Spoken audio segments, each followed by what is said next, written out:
we're back with another F2 podcast. Thank you for joining us. Right now, we've got Cade Lemcke. Cade, thanks for being with us, brother. My pleasure, Colin. Appreciate it. Cade is the coach at the Blue Ridge School in Virginia, who has put out a ton of great players. And Cade and I go way back, met through a mutual friend, Jack Leisure. And, Cade you're from the Rochester, New York area, right? Right. Yeah. And so take us a little bit through you played at Virginia, right? And so we got, a Wahoo out here. Right. And now, did you play defense like Virginia plays defense? That's all I need to know. No, I played defense like your teammate Jack Leisure would have played defense, or plenty of other guys. There's only one side of the court, but as a fellow coach, we end up coaching, and I think actually Tony Bennett would agree to this. You end up coaching in a way that defies the way you were as a player, right? So I played no defense, right? But what we try to pride ourselves on at Blue Ridge is our ability to stop teams, right? And so 90%, 80% of the practice is focused on defense, which if it was back in my day, I would have left the gym. There's no way I would have been able to play defense for that long. But no, I played for Coach Pete Gillen at Virginia. Had a great experience there. Obviously, top level academic institution. Met people from all over the world that, unbeknownst to me at the time, would open up doors, to really place me in different spots, after that. But I was drawn to coaching at a young age, probably 11, 12, 13 years old. My dad was a middle school coach growing up, and there were opportunities even when I was in junior high and high school to help coach the middle school team. And I still remember there were some moments where my dad had to leave the gym, or my dad couldn't be at that game, and he said, "Okay, you coach the team, today." And it was exciting to do that, which then led to my later high school years, coaching, training, mentoring, younger groups of kids coming up, and that's when I met Jack Leisure. I still remember I was, a junior in high school. He was this, 5th grader, 6th grader, coming up through the ranks that wanted to work hard with some of his other buddies. Tyler Ralph was another one that was in that group, that they all were headed to the same high school where I played. And I was able to, start my coaching career, so to speak, whether it was one-on-one or in groups. And that evolved and turned into, doing a little bit of high school coaching, but started an AAU program back in 2003 that was really me taking my experiences as a player, at the college level, my experiences as a player on the AAU side, and figuring out, what can we do to really impact lives and coach these players up in a way that not only helps them, on the court and allows them to maybe, achieve different goals and dreams they have, but allows them to take things off the court as well. Well, yeah, because and you created East Coast Fusion. So it's interesting. I know, a little bit about your story in terms of when you were at Virginia, you were at the School of Commerce there, right? And Correct. And you started a business. Were you still in school when you started that business? I did, yeah. Yep.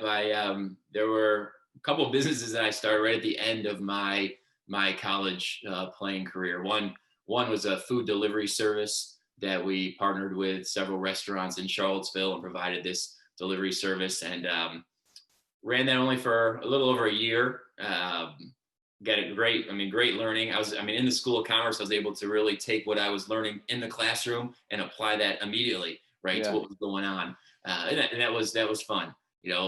Unbeknownst to me, Grubhub and Uber Eats and these things ended up being billion-dollar markets that I must have given it up too soon. But and then it then turned into another business that I started right out of college, where called the Off-Campus Dining Network, where we tried to work with colleges and universities to take their dining hall meal plans and open that up so that students could use their meal plan and eat in off-campus restaurants. as well as eating on campus. And so Oh, again, wow. that was a neat experience. But as that kept going, there was definitely something missing. I wanted and needed to be, around hoops, around sports, and fortunately with East Coast Fusion, I was able to do that early on.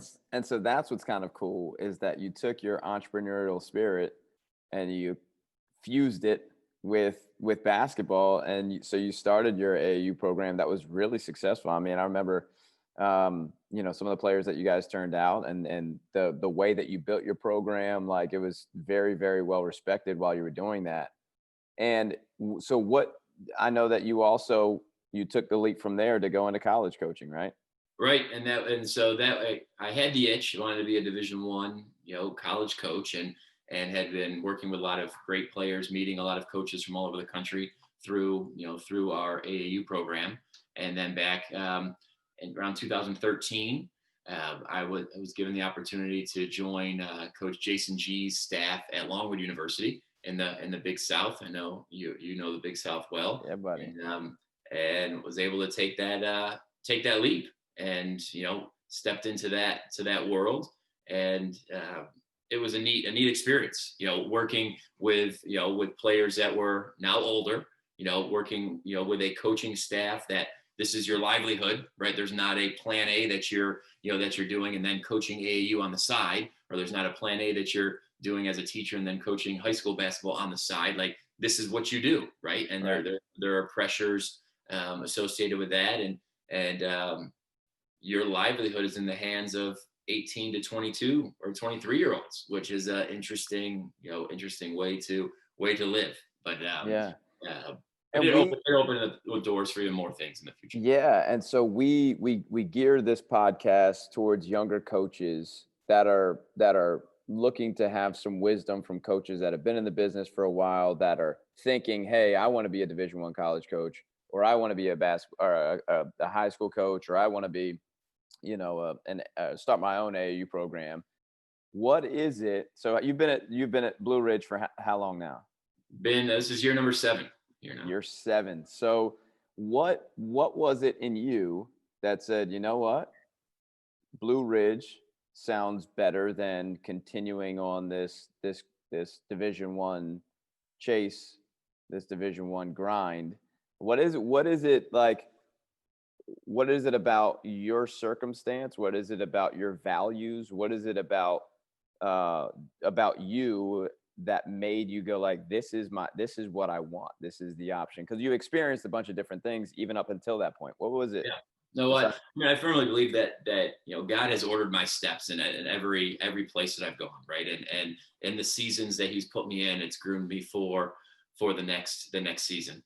But it doesn't take a lot to look at my resume and see, businessman, entrepreneur, business leader, business owner, start an AU program. I'm in charge, these things. And then you get to the college level where you're on this totem pole of where you are. And that was tough. And maybe as I was older, had a family, had other things, now, you don't have the same control. As an assistant coach, you don't have control over what time practice is tomorrow. You don't have control that, your kid has a recital at school and you can make practice end earlier so that you can be to that recital, right? You don't have the ability to, delegate and take you figure out how can you get the best out of this team member, this team member, this team member. You're playing a different role. And that was, as humbly as I can put it, like, that was tough for me to deal with. And so when there were some opportunities that presented themselves after my time at Longwood to take over, right, programs, and I was looking at a couple programs, and my family were praying about it, and this presented itself. And I mean, Blue Ridge School, I mean, unbelievable administration, that supports us, wholeheartedly, and allows me to use, this platform, of being the head coach to impact, impact these lives of these kids in a way that I wouldn't have been able to if it wasn't for my experience at Longwood, or my experience with East Coast Fusion, or my experience as a businessman, or as a player, that it has helped me to be able to take, okay, here are these 10, 12, 14 kids from all over the world, right? We've got, our school itself is about 30% international students. Our Wow. teams have predominantly been, about 30% international kids from Russia, different parts of Africa, different parts of Europe. And now have this responsibility that in a boarding school environment, right?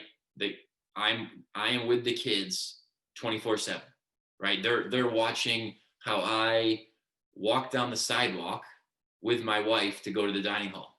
They're watching how I interact with my kids, at breakfast in the morning, right? They're watching. I mean, this is, talk about, I say an opportunity, but it's a responsibility to be able to, that you have these young men that are 15 to 18 years old, and they're this piece of clay that you can really mold them and really help position them for for the future. And so being in charge as as the head coach, and then working with and being able to figure out who good assistant coaches are to come alongside myself, to have a similar mission and a similar vision for life. It's unique, and I say it all the time. I am beyond blessed to have this opportunity, to be here, to still be in the greater Charlottesville area, and to just be able to impact these lives in a way that I think only God could order these steps. Yeah. And so what I hear is that your priorities were your family. You didn't want to miss out on the recitals. You didn't want to miss out on the soccer games or the stuff. And that you want to develop people. Like, that's what I hear. Like, you're in the high school game because you realize the responsibility of impact, right? And at the highest Division I levels, I mean, it's about winning. It's about keeping your job and winning. Yep. And so I think and I've always known this about you, and that's why we vibe like we do. It's you care about the people and the development of these young men, the impact that you're making, the responsibility that you said of impacting these young men. And that's why you're in coaching. It's not just like you love basketball and you want to make as much money as you can. And that's fine if guys want that, right? It's just, we have to know who we are, and you're very clear on who you are and what you value. And so Blue Ridge suits you, right now it suits you, and it's suited you for a while. But sometimes it's hard for young coaches for us to figure that out, right? I mean, you didn't know that, and that's earlier on. That's why you took the steps that you did. Mm-hmm. What advice would you give to a young coach to dive into that self-awareness? Or what clinics did you go to? What books did you read? What coaches, what are some resources that we could share with some of the guys that are listening, some of the ladies that are listening, on how you develop some of that awareness? Sure. I mean, I think one's ability to learn about leadership, right, is, I think, really helps bring out what you're all about, right? Because you and I and five other dudes could all read a book on leadership, and we're going to take different things from that book, right? And I think what we take from it might be what really drives us and what motivates us to want to do things. I mean, your point about development is huge. When I started East Coast Fusion, I called it East Coast Fusion Youth Development Program. It wasn't East Coast Fusion AAU program or East Coast Fusion Grassroots. Like I wanted that development, word and mantra to be out there, that's what we're all about. And there are coaches out there, trainers out there that love developing players. They love training them. And then they're like, oh, I'm going to go into college coach. I'm going to keep training guys. And then they get there and they realize how small the development piece. Now, I think coaches might value developing players, those head coaches at the college level, but they've got to win a game tomorrow, right? They can't wait for Johnny to be better 4 months from now or next year. Like, they need to win or else they might be out of a job, right? So and you've trained guys, like I've trained guys. We have friends that are trainers, and some of them have been given opportunities, and I'm glad that I've been able to maybe speak into their hearts a little bit to say, like, listen, you really love training. Okay. Don't think that you're going to be able to do that when you go there might be a portion of your day that you get to do that, but there are going to be so many other things that you have to do just to get right to meet your job description. Yeah. Right. And so if training is your thing, like, okay, how can you train, and be able to still right put food on the table, right, for your family, and still be able to do other things that you want to do by and train guys, right? I've seen some director of operations people that love the ins and outs of planning, they're unbelievable servants, where they just want to make sure everything is done according to plan, that their boss or that their assistant coaches like have everything that they need before they even know they need it, right? And to have it all done. And that's what drives them. Yeah. But you tell them that if they want to be now an assistant coach and they're told you need to recruit, or they're told you need to be on the court and like do this drill or do this scouting report, like they might love putting a report together from somebody else's notes, right, where they can make it look good, but they're an operations right person, and that's what drives them. We've seen recruiters who are great recruiters. They love connecting with players. They love connecting with families.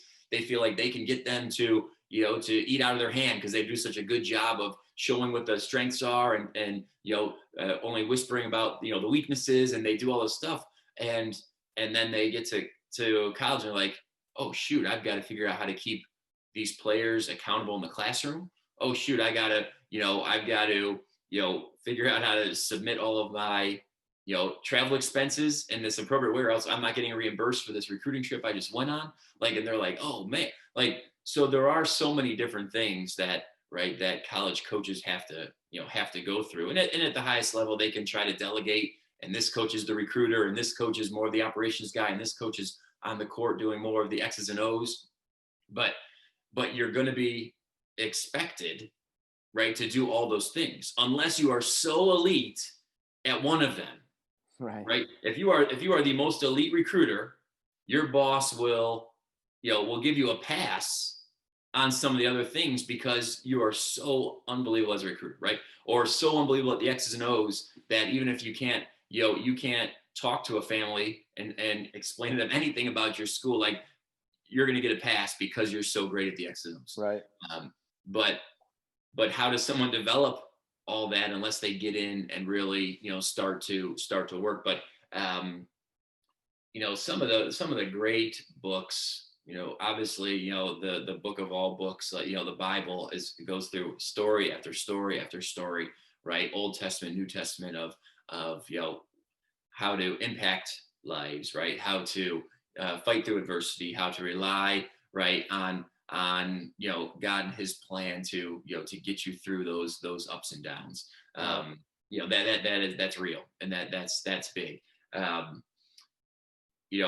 Really in the last, probably the last 5-6 years, Inside Out Coaching, by Joe Ehrman, or Three Dimensional Coaching by Dr. Duke, like those have been books that for me, when it comes to impacting lives, you can really dig in and see like what it means and how to, take this platform that we have as a coach, whatever the level is, right? Middle school, high school, college, professional, and how can we really reach these players and coach them and something other than just those transactional physical, things, but coach their entire being, their mind, their spirit. And what people don't understand is that a byproduct of coaching in that manner is fill in the blank, right? Is success, is wins, is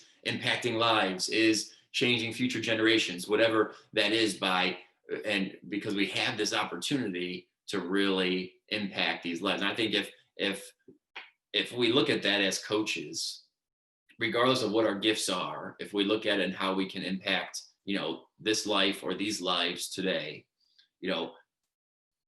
we're going to, right, change his life. And I think we're going to be successful.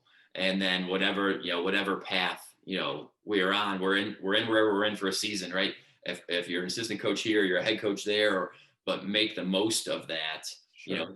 It's such a tough, and that's the other thing that I watch, young coaches and when we both have colleagues, that are in this world where like they have one foot in their present bucket of coaching for, this program and being a part of this person's, vision, but then they have their other foot in this bucket of what's next. Yep. Who can I talk to about getting this next job, or who can and I think we could sit here and say, oh, that's just part of it, but that's just how it is. But I think those coaches that are truly successful, they have both feet in the present bucket. Yeah. And they're giving everything they can to that, right, current program, that current boss, that current whatever. And then opportunities present themselves because of how committed and how focused they are. And then you see them all of a sudden, moving on or moving up or moving whatever. And it's not because they were trying to, right, because they were so present and where they were, they did such a great job that then these other opportunities presented themselves. Of which they'll probably be successful at the next thing they go to with both feet in that bucket, as you say, right? Because, and that's what we want to teach our players. We want to teach, our kids. It's about being present and doing the best that we can where we are. Yep. And making the most of that so that when we do get an opportunity to move on, we can do the same thing there. Sure. The worst thing we can do for players or our kids is to, just get to the next thing, and you're not prepared for the next thing. That's certain failure. That's certain defeat. So I am totally with you on that. Now look, you've been at Blue Ridge, and Blue Ridge is almost a Division I school.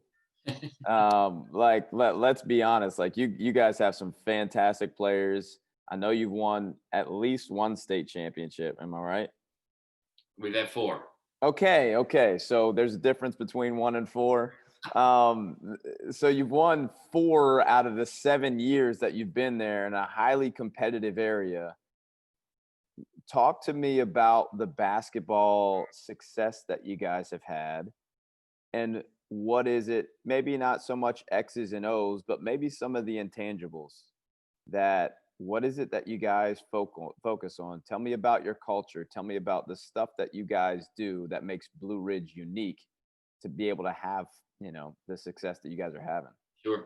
Well, and so Blue Ridge was successful right before I got here, right?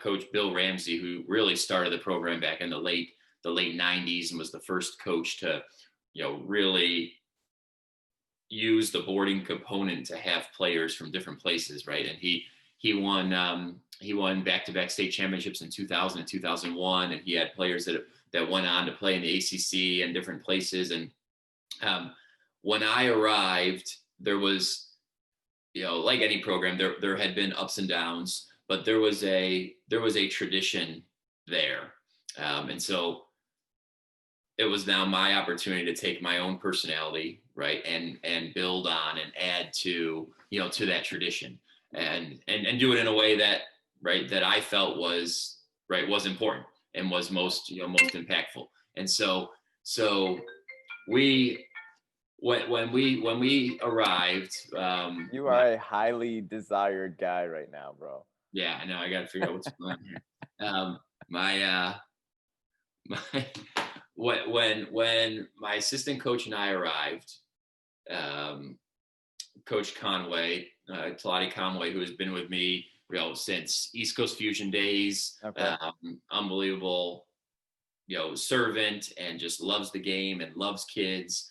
And so there were 3 things that we wanted to really build our program on. They became our core values, and hard work, discipline, and selflessness. Those 3 things. And any family that comes through our doors, any player that we're talking to, we really make sure they understand that. like that these are the three keys to, to our program. And if you want that, this could be a place for you. The other key is we only want players that are excited to be in this type of environment, right? You have a lot of players that are big fish in small ponds, wherever they are, right? Yep. Private school, public school, whatever. And they say they want a more competitive environment, but then they get put in it and they're like, no. I'm used to being the dog. Like, I don't need other guys. Like, all of a sudden now I'm fighting every day, and I just, and that's tough for them.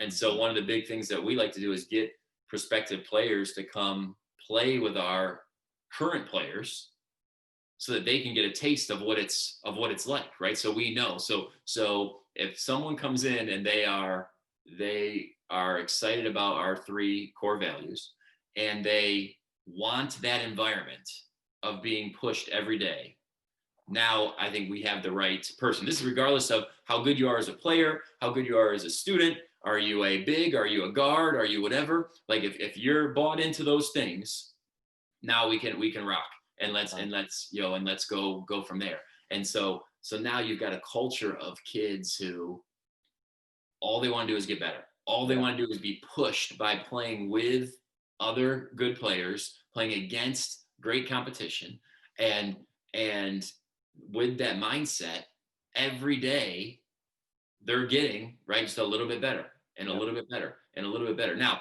you add to that, I believe, like my coaching staff are unbelievably patient and unbelievably positive about a player and their ability to grow, their ability to develop, right back to the development piece. Sure. And so whether you are Mamadi Diakite, who like has only played the game for 2 years and barely speaks English and doesn't even know really what a travel is, and really know what's going on, but is bought in, right, and is ready, or if you're Amir Sims and you're like this gangly, skinny, 6'7", kid who's been scared of going into the paint, his whole life and wants to stay on the perimeter and do this, but you're bought into to getting better and playing with,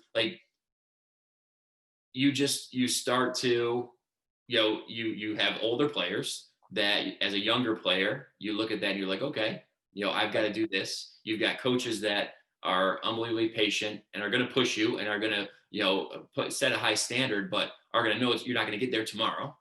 And so you continue, right? You continue working. And it's always a work in progress, and so even when we're done, when Mamadi is a senior, he still has a ways to go. He's much further along than where he was, but he still isn't a finished product yet, right? So he goes to a place where he can then take the next step, and I thought, has shown that he's improving. And I think, hopefully tomorrow we'll see that where the next step is, right? Yeah. What he's doing. And Amir the same way, but it's not always, Sadar Calhoun, a player who we had who graduated a few years ago, he came and his skill set was there. Mentally, he had to continue to get, more confident. He had to continue to learn how to assert himself because he was such a unbelievable teammate and such a selfless kid, right? Going back to our core values, right. That when he was looking at the next step for college, he really felt that he was a Power 5 player that wants to be a pro, and that he wasn't given those opportunities yet in terms of who was recruiting him. So he went to Missouri State West Plains Junior College, and all of a sudden, a couple months in, something clicked mentally to where he became much more aggressive. He started to assert himself. Things that, and I think things were building. And then last year, he's number 2 rated junior college player in the country, signed with Florida State, and he'll be playing for Coach Hamilton this year. So it's just everyone's a different process. But the process is the same. It's the same, and you're put in an environment that with the same with these coaches, and with, teammates, and the list can go on and on, of different guys. Shoot, one of our greatest stories, and it's still a story that is not finished yet. We had a player come from Nigeria three years ago, Andy Nwako. Okay, undersized power forward. Let's say he was listed at 6'5" for us, probably closer to 6'3.5", 6'4", but had been a big man his whole life. So he gets here from Nigeria and realizes right away that, okay, this is like, if I want to play at the level I want to play at, me and my current, what I've been given, I'm probably not gonna get there as a power forward, right, and playing college basketball. But he's in an environment where he's patient. He loves this competition and the guys around him, and he's got coaches that are speaking life into him every day. So we introduced him the spring of his sophomore year. We introduced him to American football. Okay. Now Andy is carved. I mean, it looks like he's carved out of stone. Unbelievable athlete, can jump, can run, like played his junior year of football and then played basketball. Won a state championship on the basketball court. Went through, played his senior year of football, played basketball, won a state championship on the basketball court, and started to really enjoy football. And we and the football coaching staff here at Blue Ridge, right, started, right, putting some film together, sending it out, getting it in front of college football coaches, and he ends up signing to play at Boise State, right, a top 25 college football program. Yeah. So he's a redshirt freshman at Boise right now, playing football, American football, which, right, 4 years ago, he didn't even know. Like, he might have seen one YouTube clip about what American football was. And we don't know where the story's going to go, right? 2 years from now, 4 years from now, whatever. But he got plugged in to a situation where, he was willing to work hard. He was disciplined. He was selfless. And he was put around others and with a focus on developing. And who knew, like, that it would be developing in a whole different sport. Sure. But the point is, like, he was, he's now positioned for, on a whole different path than these other guys that we just talked about. And I think it's because of, the development piece and just the overall, just, optimism and strength, and knowing that, we can control right now, do everything that you can do, and then just have the faith that when you take that next step, like, it's things are positioned according to his will, and like, you're going to be in another place that's going to give you another step to do things and to use those gifts, and then that will hopefully you treat that one right, and you do well in that coaching position and do everything. Now you'll get another chance, right? And another one to take those same gifts to go somewhere else. Now take those new experiences, take another step and another step. It makes me think how truly impactful the environment is that you all have set for these kids to come in and to realize that they have to bring it every day. They have to compete. They have to care about their teammates. They just have to bring their best, and they're going to be loved and cared about. Like, who doesn't want to be a part of that? Now, I know that there's kids that don't want to be a part of that, because that's not easy either. Sure. That's not an easy environment. But the you guys laying that foundation, I know those kids spending the more time in that environment, the more they get the process, the more that they build those capacities to be successful at whatever it is that they do, whether it's football or, it's business later on, or it's a family. And that's really neat, man. You guys have a unique opportunity there. You're right. I tell you what, people say, oh, how long are you going to be here for? What are you going to do? I'm like, why would I leave this environment? Like, the impact that we're able to make, and I say impact able to make, like, we don't know the impact that we're making, like, we're not trying to impact a kid to win a game tomorrow. We're not trying to impact a kid to get a college scholarship and to get his college, education paid for, which is all great. Yeah.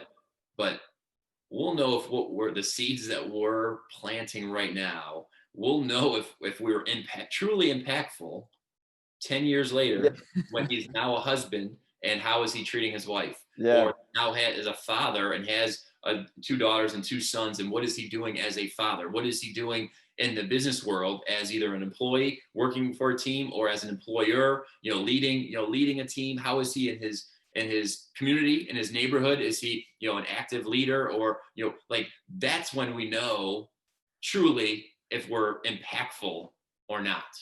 And what you're talking about is the long game. And most people, parents and players right now, they don't want to play the long game. They want something right now. They want to be 5-star right now. They want all the scholarship offers right now. They want whatever right now. And so there's a part that's not appealing to some of these people about, how's the impact going to be made? Well, we won't know for a long time. Yep. But you do, you've been in it long enough where the seeds that you're planting bear good fruit, right? Okay. And don't get me wrong, like, we win games, right? Oh, yeah. So we're winning championships. Kids are getting college scholarships. So people can see the short term, but that's not why it's built. Like that's not, if that was the way and the reason and what was the driving us as a school, us as a basketball program, we wouldn't be winning those games. Right. And we wouldn't be, right. It's because of that, the long-term vision of how can we, impact these kids. But what I hear from parents and players after is, oh, I wish I would have come a year earlier. Oh, I wish I could have been here for 3 years instead of 2 years. And quite honestly, I stay away from bringing in a kid for 1 year. Yeah. Right. So, like, I do not like to have a 1-year senior, because I don't think it's fair to them.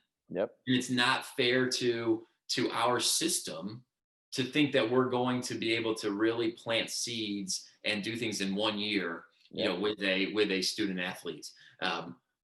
But we're right. We've had one player so far that I've had for 4 years. Oh, wow. And he's now at UT Chattanooga. Jaden Frazier, unbelievable kid, unbelievable family from the Roanoke, Virginia area.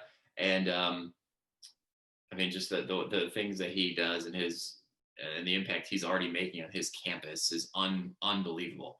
But we've got 2 players right now who are here who are juniors that both were here as freshmen. Okay. And to think about where they were when they were freshmen, and we still have the rest of their junior year and their senior year.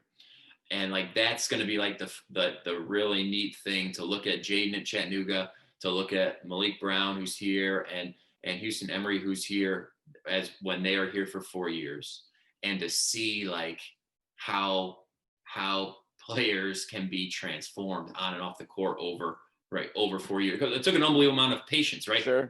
Malik Brown, who's now a top 50 player in the country, like, his freshman year, played maybe 2 minutes a game. Yeah. Like would not get into games.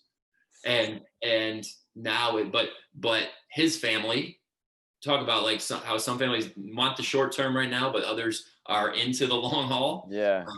The patience that they have shown, the trust, and the just the faithfulness that, it is a long-term play.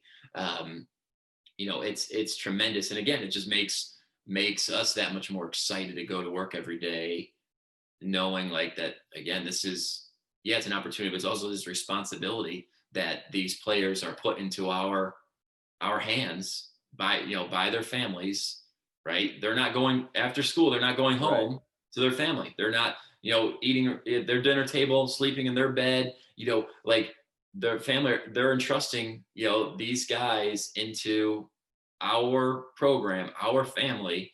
And it's unique. And I wouldn't be able to do it if it wasn't for my own family. Sure. And my wife, who is unbelievably supportive, former college athlete, right? Softball player at the University of Virginia, former Division I assistant coach of softball at the University of Virginia. So she knows like, what it takes from an athletic perspective, but to be so giving and so willing to jump on board, this, and then, to have three little ones, my kids are now 9, 11, and 13, who, I mean, can be part of everything that's going on.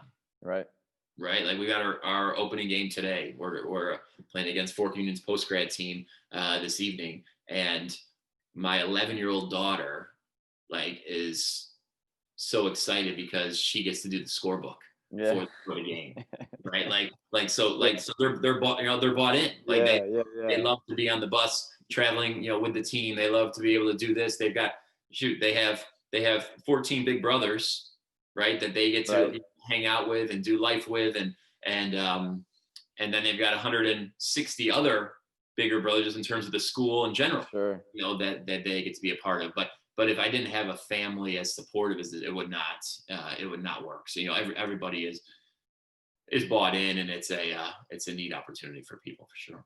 Dude, that's so cool. So young coaches out there, you've heard Cade talk about all facets of basketball, even some facets of business.